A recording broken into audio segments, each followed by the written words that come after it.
네, 안녕하세요. 부산대학교 병원 지역의약품안전센터입니다. 오늘 말씀드릴 내용은 Severe Cutaneous Adverse Reaction, SCA라고도 하는 중증 피부 이상 반응에 대한 내용입니다.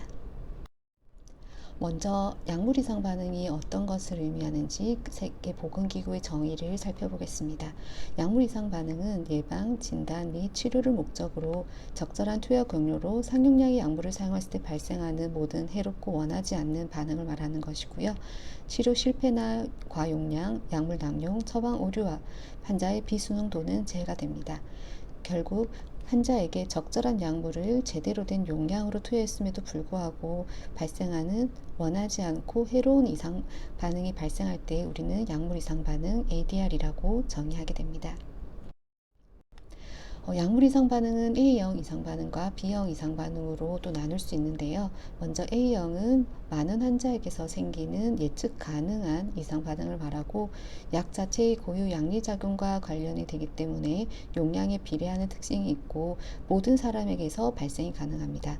예를 들어서 우리가 기관지 확장제로 사용하는 티오필린이라는 약제의 용량이 과하게 되면 이 사람의 위장장애가 발생할 수 있게 되는 것이고요. 또 항히스타민제 같은 경우는 졸림 증상을 유발하게 됩니다. 항생제를 오래 사용한 환자에서 감막성 대장염이 발생할 수도 있고 또 시오필린이란 약제와 위장약 중에 H2 블러커인 시메티딘을 병용하는 경우엔 약물 상호작용에 의해서 시오필린의 혈중 농도가 더 증가함으로써 시오필린의 독성 반응이 나타날 수도 있겠습니다.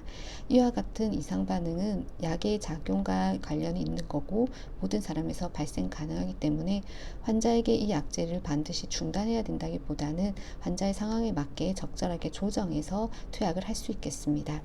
그에 반해서 B형 약물 이상 반응의 경우는 모든 환자에게 나타나는 것이 아니라 일부의 취약인에게서만 발생한다는 특징이 있고 고유 양리작용과는 관련이 없습니다. 따라서 용량에 비례하지도 않고 일부에게서만 나타나는 예측 불가능한 이상 반응이 되겠습니다. 대표적인 거로 아스피린은 우리가 고용량을 복용했을 때 이명이 생길 수도 있다고 알려져 있는데요. 100mg의 상용량을 투약했을 때도 이에 대해서 불내성을 가진 환자의 경우는 이명이 생길 수도 있다고 알려져 있고 또 아스피린을 복용했을 때 세포막에 있는 막질의 분해 과정상에 나타나는 류코트리엔 생성 증가로 인해서 두드러기 같은 것이 발생이 될 수 있습니다. 그리고 마약성 진통제 중 하나의 오피오이드 계열이 투여됐을 때 이 오피오이드는 또 몸에 있는 비만세포를 자극해서 두드러기가 발생을 할 수도 있겠고 페니실린과 같은 항생제는 몸의 면역기전에 반응을 해서 아나필락시스나 두드러기 등의 알레르기 반응을 일으킬 수도 있는데요. 이와 같은 이런 B형의 이상 반응은 그 특이한 환자에게서만 일어나는 것이기 때문에 이 환자에게서는 이 약을 재투여하지 않도록 주의가 필요한 이상 반응이라고 하겠습니다. 그래서 약물 과민 반응, B형 이상 반응을 다시 한번 분류를 하면 면역학적 기전을 가지는 게 이제 약물 알레르기가 되겠고요. 비면역학적인 기전을 따르는 약의 이상 반응도 있겠습니다. 그리고 면역학적 기전의 약물 알레르기는 그 면역학적 기전에 관여하는 물질에 따라서 IG 매개형이 있고 IgB 매개형이 있습니다. 네, 면역학적 기전을 따르는 약물 알레르기는 그 기여하는 물질에 따라서 1, 2, 3, 4형으로 나누게 됩니다. 이러의 경우는 IG 매개로 하는 반응이 되겠고요. 보통 즉시형 반응, 즉 약이 투약이 되자마자 또는 1시간 이내에 발생하는 반응이 대부분 IG 매개 반응인 경우가 좀 많이 있습니다. 이전에 형성되어 있던 IG 항체가 이렇게 비만세포 표면에 붙어 있다가 약에 재노출이 되는 경우에 Ig와 바인딩을 해서 이상 반응을 일으키는 물질인 히스타민 등을 유리하게 되는데요. 이런 기전으로 나타난 것이 대표적인 것이 이제 아나필락시스가 되겠습니다. 이 형은 이미 형성되어 있는 항체에 대한 반응이 되겠고 이런 항체가 세포를 영향을 줘서 헤모라이틱 어네미아 같은 것이 혈액학적 이상 반응이 생길 수가 있습니다. 사명의 경우는 항원 항체의 이뮨 컴플렉스가 축적이 되면서 일어나는 이상 반응이 되겠고 대표적인 것이 혈청병이 되겠습니다. 사형은 그 종류에 따라서 기여하는 세포의 종류에 따라서 또 A, B, C, D로 나누게 되고 A는 마크로파지, B는 에오스노필, C는 사이토톡식 T셀, D는 뉴트로필 호중구가 기여를 하면서 다양한 이상 반응을 일으키게 됩니다. 여기에서 사형 면역 반응 기전을 조금 더 살펴보도록 하겠습니다. 사형 면역 반응은 앞에서 일형의 면역 반응은 Ig가 이미 형성되어 있어서 빠른 시간 안에 이상 반응이 생긴다고 말씀을 드렸는데요. 사형의 경우는 T 면역 세포가 관여를 하기 때문에 이 T 면역 세포가 활성화되는 데까지 시간이 걸리는 게 중요하겠습니다. 따라서 약이 투여하고 바로 이상 반응이 생기는 것이 아니라 짧게는 몇 시간, 길게는 며칠까지 약을 투여를 한 이후에 생긴다는 것이 특징이 되겠고요. 즉 항원 제시 세포가 약을 인식을 해서 이 인식된 양을 HLA라고 불리는 MHC 몰레큘에 제시를 하게 되면 T 면역세포가 이를 인지해서 이 T세포에서 나오는 여러 가지 사이토카인 등에 의해서 이상 반응이 발생을 하게 되고, 이때 이 T세포가 어떤 거로 분화되냐에 따라서 다양한 이상 반응의 임상 양상으로 나뉘게 되겠습니다. 그래서 오늘 말씀드릴 중증 피부 유해 반응 스카의 경우는 사형 지연성 약물 과민 반응의 하나가 되겠고요. 먼저 말씀드린 것은 스티븐 존 신드롬 TN이라는 블러스 디지즈가 있고, 두 번째로는 드레스 증후군이고요. 세 번째로는 에이잽이라는 것을 가볍게 말씀드리도록 하겠습니다.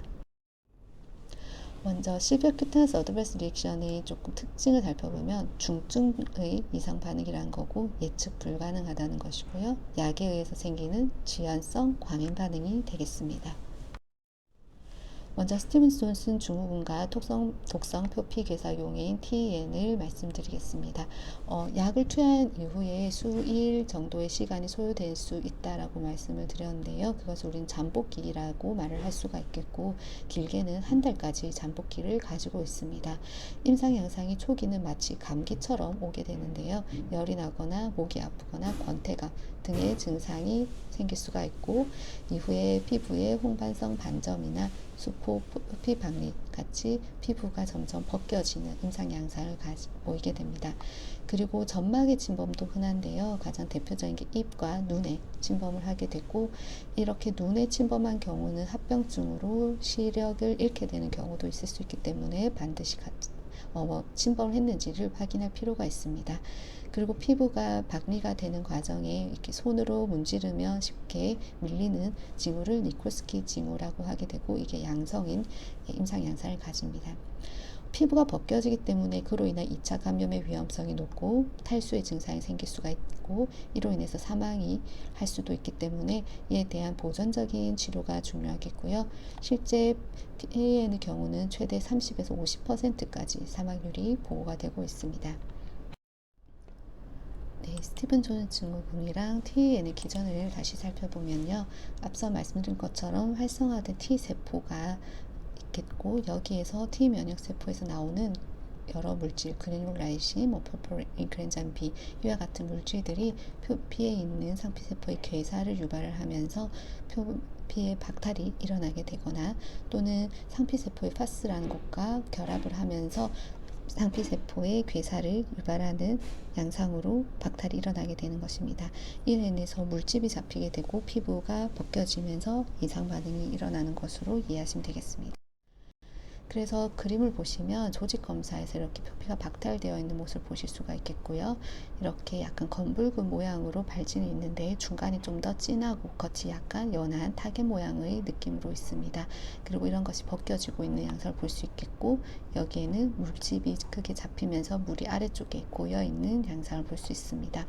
이렇게 심화된 표피 박탈은 전체적으로 피부를 벗겨지게 할 수도 있고, 우리는 화상에 준한 치료가 필요하겠습니다. 스티븐 존슨 증후군과 TN의 구별은 박탈된 표피 범위를 가지고 하게 되는데요. 스티븐 존슨 증후군은 박탈된 피부가 체표 면적의 10%보다 적은 경우를 정의를 하게 되고, TN은 박탈된 피부가 30%보다 더 많은 경우로 정의가 되겠습니다. 그리고 이런 이제 중증 피부 이상 반응에 좀 더 취약한 환자들이 사실 있게 되는데요. 그 기전을 간단하게 말씀드리면 항원 제시세포라는 것이 앞서 말씀드린 MH 몰레큘의 약제를 이렇게 제시를 하게 되면 T세포가 이를 인지를 해서 T세포가 활성화되고 여러 가지 물질을 분비를 하게 되는데요. 이런 MHC 몰레큘이라는 것의 이제 유전자적인 다양성이 좀 더 이런 약에 대한 이상 반응의 취약성을 올린다라고 알려져 있습니다. 그 MHC와 같은 동일한 개념 HLA의 유전자적 다양성을 살펴봤을 때 B5801을 가지고 있는 환자는 알로퓨리놀에 대한 스카 발생이 580배 증가한다는 것이고요. B1502나 A3101의 경우는 항경련제인 카바마제핀을 투약하는 경우 상대 위험도가 이렇게 증가한다는 것을 볼 수가 있겠습니다. 따라서 이런 약제를 투여하는 환자에서 이런 유전자적 다양성을 확인을 하는 것이 환자의 이런 이상 반응이 생기지 않는지를 미리 감별할 수는 있지만 현재 모든 검사를 모든 환자에게 할 수는 없고요. B5801의 경우는 급여를 적용해서 검사를 할 수가 있습니다. 그리고 이런 스티븐 존슨 증후군과 TN의 경우 우리가 치료에 있어서 가장 중요한 것은 원인되는 약물을 즉시 중단하는 것이 더 이상 노출을 하지 않는 것이 가장 중요하겠고요. 피부가 벗겨지면서 생기는 수분 소실 때문에 환자 탈수 증상이 생길 수가 있기 때문에 수액과 전해질의 충분한 공급이 필요합니다. 식이를 하는 것이 중요하지만 환자의 입 구강 침법 때문에 식사를 잘 못하시는 경우가 많아서 경장 영양이나 정맥 영양 등 환자에게 맞춤 치료를 하는 것이 필요하겠고요. 그리고 통증이 정말 심하기 때문에 통증 조절도 중요하고 화상에 따른 상처 관리가 필요합니다. 스테로이드 같은 경우가 이제 약물 이상 반응이 있는 경우에 간혹 쓰긴 하지만 스카에서 스티븐 존슨 증후군 TN의 경우는 단기간은 도움이 될 수 있지만 감염의 위험 증가 때문에 길게 사용하는 것은 권고하고 있지는 않고요. 파스파스 라이간드의 서로 인터랙션에 영향을 미치는 과정에 따라 면역 글로불린 정맥 주사가 도움이 된다는 것도 있지만 모든 환자에서 반드시 도움이 되는 건 아니라서 환자에 따른 선택이 필요하겠습니다.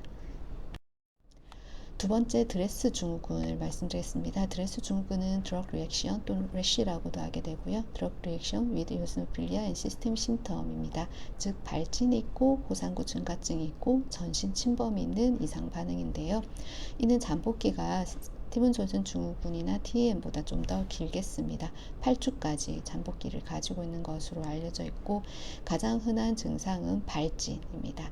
보통 홍반성 구진의 모양 발진의 양상을 많이 가지고 있고 그리고 열이 나고 림프절 비대가 있고 피로감, 무력감을 호소하게 됩니다.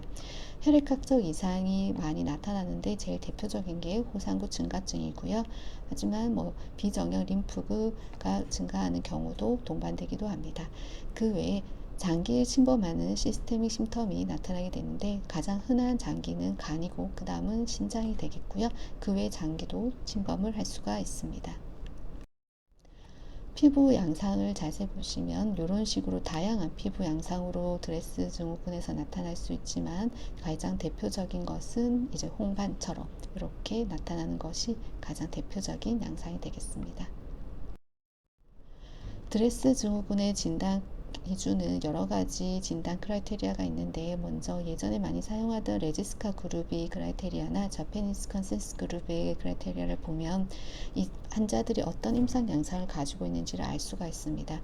발진, 발열, 림프노드의 증대, 그리고 내부 장기의 침범, 호상구 증가 이런 주요 크라이테리아를 가지고 있는 것을 알 수 있고요. 이제 저페니스 그룹의 크라이테리아에서는 여기에 플러스해서 휴먼 herpes virus 6의 재활성화도 진단 크라이테리아에 두고 있습니다. 실제 이런 바이러스의 재활성화가 T 면역세포의 활성화를 유도해서 이런 피부 발진이 더 심하게 생길 수도 있습니다. 최근에 많이 쓰는 진단 기준은 이렇게 스코어링 시스템으로 점수를 계산해서 진단하는 기준이 있습니다. 마찬가지로 드레스도 HLA의 유전자적 변이 다양성에 따라서 이 취약군들이 존재하게 되겠고요. 다양한 약제에 따라 특이 유전자형이 있습니다. 드레스 증후군의 치료에서도 가장 중요한 것은 원인 약물의 중단이 가장 중요하고요. 그 다음에 스테로이드 치료가 필요합니다. 스트레스 증후군은 호상구가 증가해서 호상구가 침범해서 일어나는 이상 반응이기 때문에 호상구를 이제 죽일 수 있는 스테로이드 치료가 필요하겠고요. 심한 경우에는 면역 억제제를 사용할 수도 있습니다. 그리고 스테로이드를 조기에 중단하는 경우는 재활성화가 되는 경우가 많기 때문에 아주 긴 시간 동안 점진적인 스테로이드 감량이 필요합니다. 마지막으로 말씀드릴 거는 AGEP이라는 개념 내용이 되겠고요. AGEP은 Acute Generalized Exanthematous Pustulosis라는 급성 전신성 발진성 농포증입니다. 즉 농포가 발생한다는 건데요. 보통 약을 복용한 후 앞에 두 질환과는 다르게 좀 빠르게 발생하는 임상 양상이 있고 대표적인 약제는 항생제 그리고 칼슘 채널 블로커가 되겠습니다. 증상은 이렇게 작은 농포들이 피부에 다발성으로 발생하게 되는데 주로 몸과 사지에 대칭적으로 발생하고 보통 자연적으로 좋아지는 경향을 가지고 있습니다. 사실 이게 농포가 형성될 때 관여하는 세포가 호중구, 뉴트로필이라서 발열이 발생하고 혈액 검사에서는 호상구보다는 호중구의 증가가 더 뚜렷하게 되겠습니다. 보통 약을 중단하면 1, 2주 내 저절로 호전되는 경우가 대부분이고 따라서 약을 중단하는 것이 가장 중요하겠고요. 하지만 일부에서는 증상이 심한 경우는 스테로이드를 복용을 하는 경우도 있겠습니다. 마지막으로 말씀드릴 내용은 오늘 말씀드린 게 이제 중증 피부 이상 반응이었는데요. 이렇게 환자가 치료를 목적으로 약을 투약했는데도 발생하는 이상 반응 때문에 입원 등의 치료를 하게 되거나 장애가 발생하는 경우도 있습니다. 이렇게 의약품 부작용으로 사망장애, 질병 피해를 입은 환자나 유가족에게 사망한 경우 사망보상금, 장례비 또는 장애를 입은 경우 장애에 대한 보상금 그리고 입원을 하게 된 경우 진료비를 지급하는 사업이 있고요. 이 사업의 이름이 이제 의약품 부작용 피해 구제 제도라는 것입니다. 이런 시스템을 활용해서 의약품 이상 반응이 발생했을 경우에 그에 따라 이제 보조 지원을 받을 수 있다는 것을 알고 계시면 좋을 것 같습니다. 네, 경청해 주셔서 감사합니다.